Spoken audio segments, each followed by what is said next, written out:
मोहब्बत हमेशा लफ्ज़ों की मोहताज नहीं होती। बाज़ दफ़ा निगाहें, खामोशियाँ और छोटी छोटी बातें वो सब कुछ कह देती हैं जो ज़ुबान बरसों में भी ना कह सके। मेरा और उसका रिश्ता भी ऐसा ही था, खामोश मगर गहरा, छुपा हुआ मगर शिद्दत से भरा। वो मेरे सामने रहती थी, रोज़ की मुलाकातें, रोज़ की बातें, लेकिन कभी हमने खिलकर अपने दिल की बात न कही।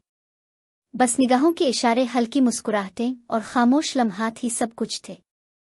एक दिन मैं लाइब्रेरी के कोने में बैठा किताब पढ़ रहा था। वो आई और आहिस्ता से मेरे पास बैठ गई। कुछ नहीं कहा, बस मेरे करीब होना शायद उसके लिए काफी था।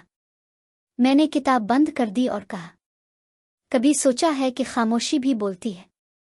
वो मुस्करा दी, और कभी कभी खामोशी सबसे ऊंची आवाज होती है। इसके ये जुमले मेरे दिल पर नक्श हो गए। हम देर तक कुछ न बोले, बस एक दूसरे की मौजूदगी में सुकून ढूंढते रहे।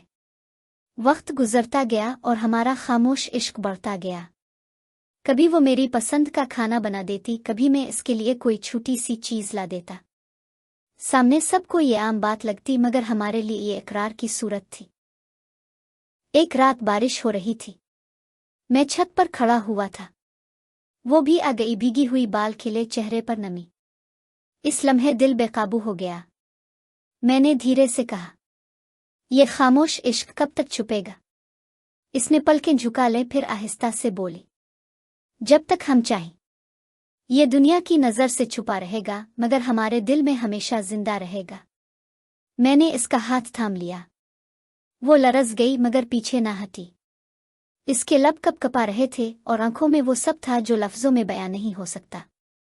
हमने पहली बार अपने दिल की बात बगैर लफ्जों के कह दी। लम्स और खामोशी ने सब कुछ वाजे कर दिया। वो लम्हा हमारे लिए हमेशा का वदा बन गया। इसके बाद हमारी मुलाकातों में लफ्ज़ कम और एहसासात ज्यादा हो गए। निगाहों के इशारे, हल्की मुस्कुराहटें और दिल की धड़कनें ही हमारा इश्क थीं। ये इश्क शायद कभी दुनिया के सामने ना आ सके, लेकिन हमारे दिलों के लिए ये सबसे सच्चा और सबसे खूबसूरत रिश्ता था।